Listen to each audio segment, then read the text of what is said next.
स्वागत है। और जो है हम जल प्रलय और नूह के जहाज के अध्ययन को जारी रखे हुए हैं। आज एक महत्वपूर्ण हिस्सा जो है हम देखेंगे, जिसने पूरी मानव जाति को जो है बदल के रख दिया। और वो जो हिस्सा है वो पाया जाता है उत्पत्ति की पुस्तक 9वां अध्याय और उसकी पहली 7 आयतें मैं आपके लिए पढ़ रहा हूं। उत्पत्ति की पुस्तक 9वां अध्याय उसकी पहली 7 आयतें। फिर परमेश्वर ने नूह और उसके पुत्रों को आशीष दी और उनसे कहा कि फूल फलो और बढ़ो और पृथ्वी में भर जाओ, और तुम्हारा डर और भय पृथ्वी के सब पशुओं और आकाश के सब पक्षियों और भूमि पर के सब रेंगने वाले जंतुओं और समुद्र की सब मछलियों पर बना रहेगा। वे सब तुम्हारे वश में कर दिए जाते हैं। सब चलने वाले जंतु तुम्हारा आहार होंगे। जैसा तुमको हरे हरे छोटे पेड़ दिए गए थे, वैसे ही अब सब कुछ देता हूँ।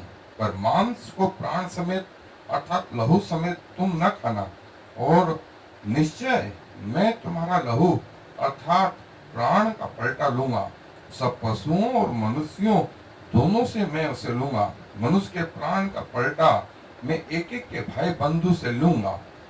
जो कोई मनुष्य का लहू बहाएगा, उसका लहू मनुष्य ही से बहाया जाएगा, क्योंकि परमेश्वर ने मनुष्य को अपने ही स्वरूप के अनुसार बनाया है।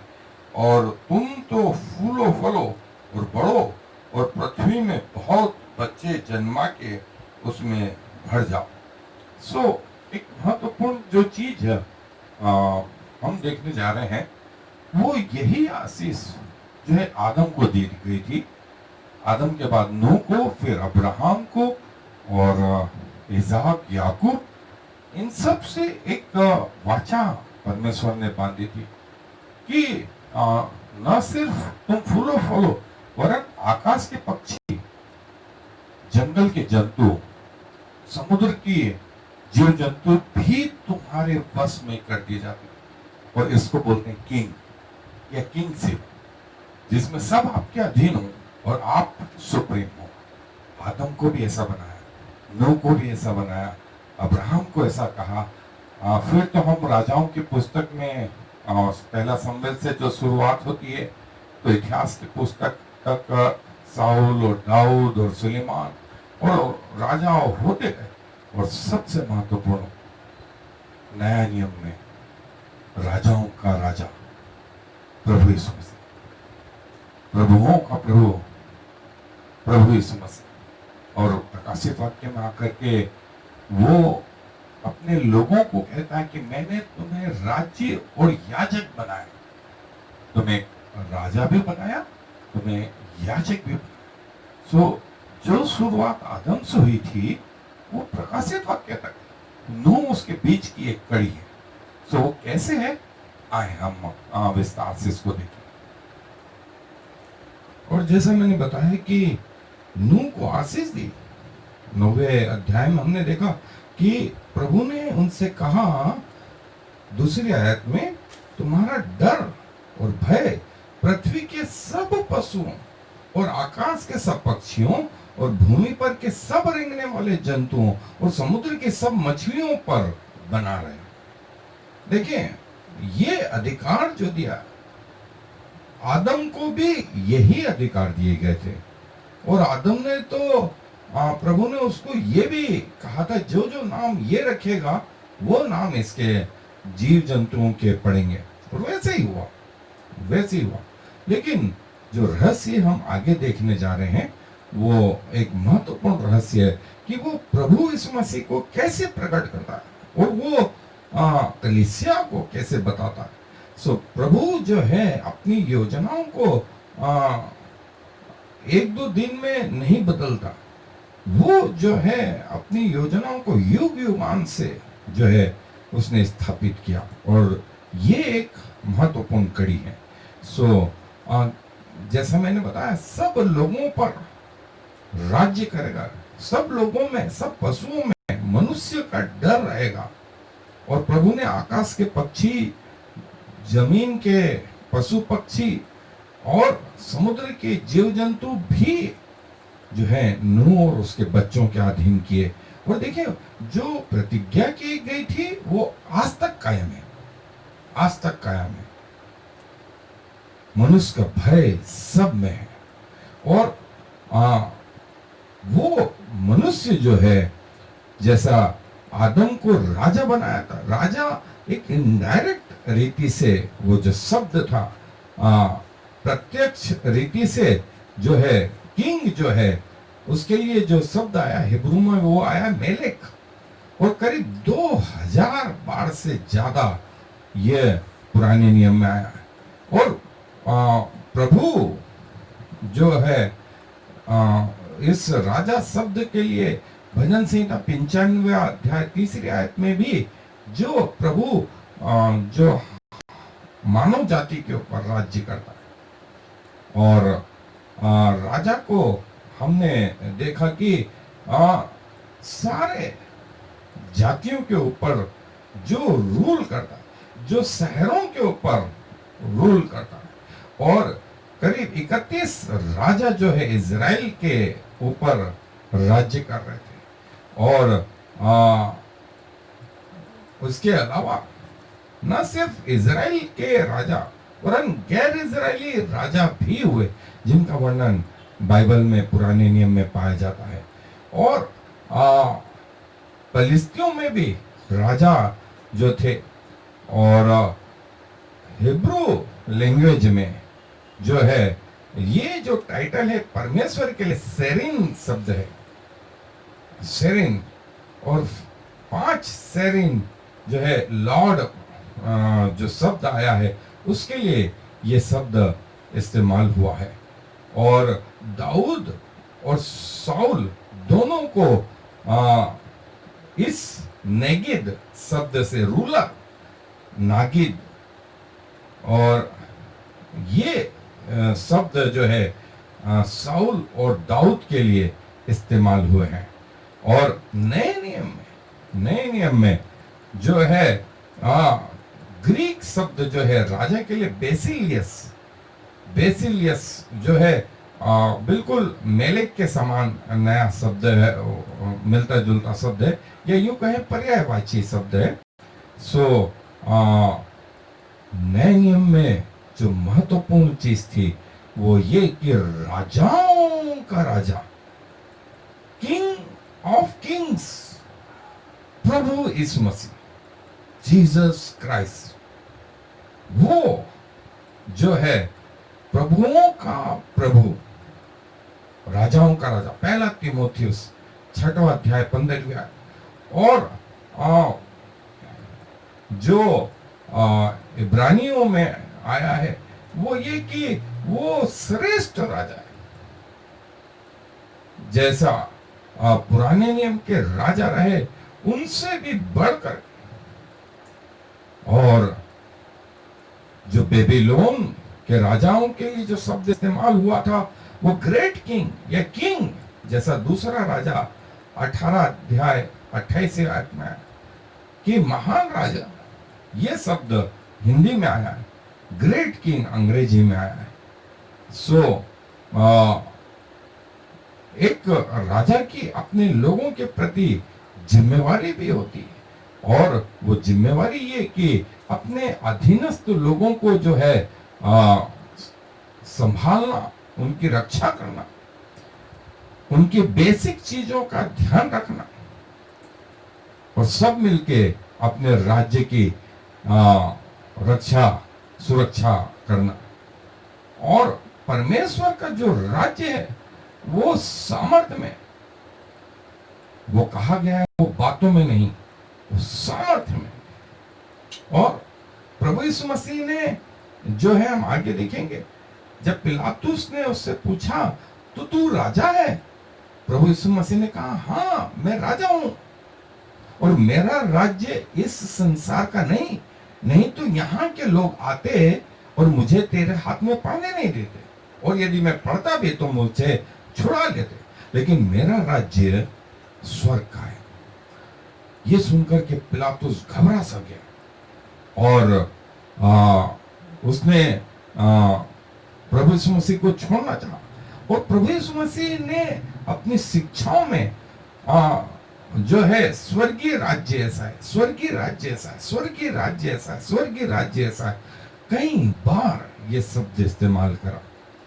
और जो है जैसा हमने पढ़ा कि परमेश्वर ने नूह और उसके पुत्रों को आशीष दी और सब चीजें उनके अधिकार में रखी कि तुम एक प्रकार से राजा हो। और नूह के 3 पुत्र हुए और वो जो है हिस्सा हम आगे और देखेंगे कि पूरी सभ्यता जो है मानव जाति की फिर इन 3 पुत्रों से जो है विकसित हुई और सारी पृथ्वी पर कैसे ये फैल गए ये भी हम देखेंगे अगले चैप्टर में।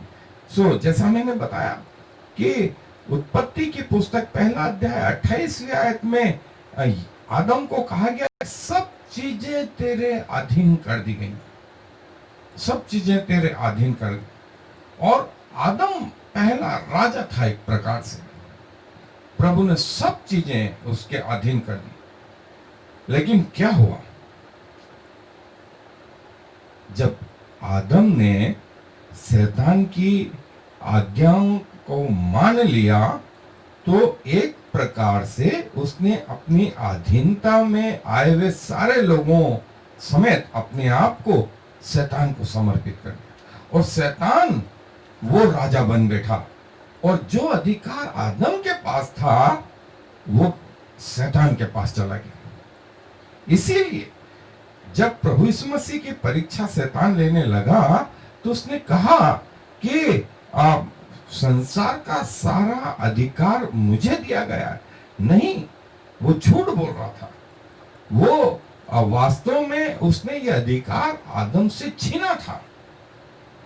आदम को अपने आज्ञा मनवा करके उसने आदम के सारे अधिकार ले लिए और संसार जो है उसके वश में ऐसे आया। सो ये वो रहस्य था। आदम को नहीं कहा गया कि तू राजा है, लेकिन सारी चीजें राजा की जो होती हैं वो आदम के अधिकार में दी गई, वही नूह के अधिकार में दी गई। नूह को नहीं कहा गया तू राजा है, लेकिन कहा गया आकाश के पक्षी जो है स्थल पर रहने वाले सारे जीव जंतु और जल में रहने वाले जंतु भी तेरे अधीन किए जाते हैं, वे सब तेरा भय मानेंगे। और जो प्रभु ने उस दिन कहा वास्तविक विद्यमान, वास्तविक विद्यमान। और एक और जो महत्वपूर्ण चीज हम सीखना चाहते हैं, प्रिंसिपल सीखना चाहते हैं, वो है दूसरा जो है इतिहास की पुस्तक 2 क्रॉनिकल्स 9:1-8 and 12। सो दूसरा इतिहास की पुस्तक 9वां अध्याय 1 से 8 और 12वीं आयत क्या महत्वपूर्ण है और क्या सीखना चाहते हैं। सुलेमान से मिलने सीबा की रानी आई और वो अपने साथ सुगंधित द्रव्य लाई और बहुमूल्य जो है चीजें वो लेकर के आई। और जब वो लेकर के आई और उसने कहा धन्य है ये लोग जो तेरे सामने उपस्थित रहते हैं, और तू धन्य है क्योंकि तू उस परमेश्वर के अधीन रहता है। और जब वो जाने लगी तो लिखा है 12वीं आयत में कि सुलेमान ने जो जो वो चाहती वो तो दिया ही, इसके अलावा भी जितना वो लाई थी उससे बढ़ करके दिया, उससे बढ़कर दिया। अब देखें जो लेसन है वो ये है कि सुलेमान यदि उससे कम दान उसे देता तो सुलेमान टेक्निकली रीति से छोटा राजा साबित होता। सो सुलेमान उससे बड़ा राजा है सीबा की रानी से, यह सिद्ध करने के लिए उसने जितना सामान सीबा की रानी लाई थी उससे कई गुना ज्यादा उसको दिया। यह बताने के लिए इनडायरेक्टली यह बताया कि मैं एक बड़ा राजा हूं। और बिल्कुल यही चीज मलाकी की पुस्तक में है कि प्रभु कहता है तुम मुझे धोखा देते हो और पूछते हो किस बात में धोखा देते हैं, 10वां अंश उठाने के विषय में प्रभु बोलते हैं वहां पे। और प्रभु ये बताना चाहते हैं, जो सीखना है वो ये कि यदि आप अपना 10वां अंश प्रभु को देते हैं, इनडायरेक्टली आप चर्च में या संस्थाओं को या प्रभु के दासों को देते हैं, सो वो अप्रत्यक्ष रीति से प्रभु को प्रदान करते हैं। अप्रत्यक्ष रीति से वो जो आपने चर्च में अपना पैसा, अपना 10वां अंश डाला है, वो प्रभु को दे रहे हैं। और प्रभु वो राजाओं के राजा हैं, ध्यान रहे, वो राजाओं के राजा हैं, वो प्रभुओं के प्रभु हैं। और प्रभु बोलता है, ऐसा करके मुझे परखो कि मैं आकाश के झरोखे तुम्हारे लिए खोलकर तुम पर बेपरिमाण आशीष बरसाता हूं कि नहीं। सो प्रभु जो राजाओं के राजा है, जब आप उसको देते हैं अप्रत्यक्ष रीति से, जैसे आपने चर्च में अपना दान दिया, आपने किसी को रोटी खिलाई, आपने किसी को कपड़े दिए, आपने किसी की सहायता करी, आपने प्रभु के सेवकों को संभाला, आपने संस्थाओं की मदद करी, इनडायरेक्ट रीति से आपने प्रभु के लोगों को जो है आत्माओं जीतने के लिए भी जो है अपने धन से सेवा करी। वो इनडायरेक्टली किसको दिया? वो प्रभु परमेश्वर को दिया। और प्रभु परमेश्वर आपको बेपरिमाण आशीष देगा। प्रभु का ऐसा वादा है, ऐसा करके मुझे परखो। और जिन जिन्होंने किया, ये कई लोगों की गवाही, जिन जिन्होंने किया दुनिया में, देखें आप, कई जो अरबपति लोग हैं वे अपना 95%, परमेश्वर ने तो बोला 10%, वे 95%, बिल गेट्स 98%, मार्क जकरबर्ग और कई संस्थाएं, कोको कोला, पेप्सी, कोलगेट, ये जो संस्थाएं ये दिल खोल करके प्रभु की सहायता करती। और देखें, पहले 10 में दुनिया में अमीर लोगों में इतना देने के बाद भी ये नीचे नहीं आए, प्रभु ने इनको ऊंचा रखा। ये सिखाता है हमें कि प्रभु राजाओं का राजा है। और जो आप प्रभु के लोगों के लिए कर रहे हैं, प्रभु को वो इनडायरेक्ट दे रहे हैं। सो सुलेमान से हम ये लेसन सीख के जाएं। और प्रभु जो है राजाओं का राजा, जैसे हमने प्रकाशित वाक्य में भी देखा और पहला जो है कुरिन्थियों में भी देखा कि हमारा प्रभु राजाओं का, king of kings, lord of lords जो है, वो हमारा प्रभु यीशु मसीह है। वो हमारा प्रभु यीशु मसीह है। सो स्वर्ग में जो है प्रभु अपने लोगों को भी, यदि प्रकाशित वाक्य का पहला अध्याय 6ठी आयत में लिखा, उसने हमें याजक और राज्य दिया। और एक जगह कहा है हम एम्बेसडर हैं, हम उसके राज्य के रिप्रेजेंटेटिव हैं, हम एक प्रकार से राजा हैं, एक प्रकार से राजा हैं इस पृथ्वी पर। सो चर्च के लिए ये खुशी की बात है, ये विश्वासियों के लिए खुशी की बात है कि जो है प्रभु ने उनको राजा जैसा अधिकार दिया। अब यह है कि वो उसका कितना इस्तेमाल करते हैं, उसका कितना इस्तेमाल करते हैं। यदि आपने अपने अधिकारों को शैतान को समर्पित कर दिया, तो शैतान आपसे सारी चीजें छीन लेगा, जैसा उसने आदम से किया। और प्रभु की परीक्षा लेते समय उसने कहा यह शब्द कि ये सारा संसार का अधिकार मुझे दिया गया। नहीं, उसने आदम से वो छीना था, उसे दिया नहीं गया था। सो आप आनंदित हो, चर्च आनंदित हो, विश्वासी आनंदित हो। प्रभु ने आपको भी राजा बनाया, प्रभु ने आपको भी राजा बनाया। और इक्विवेलेंट टू दूसरे राजाओं के आप हैं, आपके अधिकार हैं, आपके अधिकार हैं। राजाओं का राजा आपका फ्रंट लाइन में है और पीछे उसके लोग जो हैं वो राजा हैं। राजा जैसे नहीं, राजा से कम नहीं, राजा हैं। सो ये बड़े आनंद की बात है। मैं आपसे यही कहूंगा, क्या आप प्रभु के राज्य में एक राजा बनना चाहते हैं? प्रभु ने कहा स्वर्ग का राज्य ऐसा, स्वर्ग का राज्य ऐसा, स्वर्ग का राज्य ऐसा, और उसमें राज्य करने वाले लोग आप और मैं होंगे। सो आए दुआ करें कि प्रभु अपने लोगों को आशीष दे और हम प्रभु के साथ उसके संग राज्य करेंगे। प्रभु जी धन्यवाद देता हूँ इस बात के लिए कि आपने मुझे राजा के ओहदे तक लेकर के आए। और प्रभु हमारी स्थिति थी क्या? हम जो है वो गंदी नाली के कीड़े, जिनका जीवन जो है बुलबुलों के समान, जो उस घास के समान सुबह खिलते और शाम को मुरझा जाते। प्रभु हमारी अयोग्यताओं के बावजूद आपने हमें खड़ा किया और अपने साथ आपने कहा कि तुम राजा होगे। आप जो राजाओं के राजा हैं, आप जो प्रभुओं के प्रभु हैं, आप अपने बच्चों को राजा बनाना चाहते और चाहते नहीं प्रभु, वरंतु चाहते हैं कि वे आपके साथ रहें। आपने अपने वचन में ऐसा कहा। धन्यवाद प्रभु इस भव्य प्लानिंग के लिए जो पृथ्वी के आरंभ से चले आए और पृथ्वी के अंत तक और उस स्वर्गीय जीवन में भी रहेगी। मैं अपने आप को, अपने शरीर, अपने प्राण, अपनी आत्मा को आपके हाथों में समर्पित करता हूँ। प्रभु ये आपको ग्रहण योग्य बलिदान है। धन्यवाद हमारी प्रार्थनाओं को सुनने के लिए। सारा आदर आपको देते हुए इस विनती को प्रभु यीशु मसीह के नाम से मांग लेता हूँ। आमीन और फिर आमीन। There is no other God.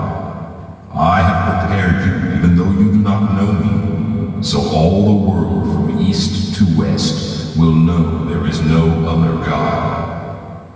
I am the Lord, and there is no other.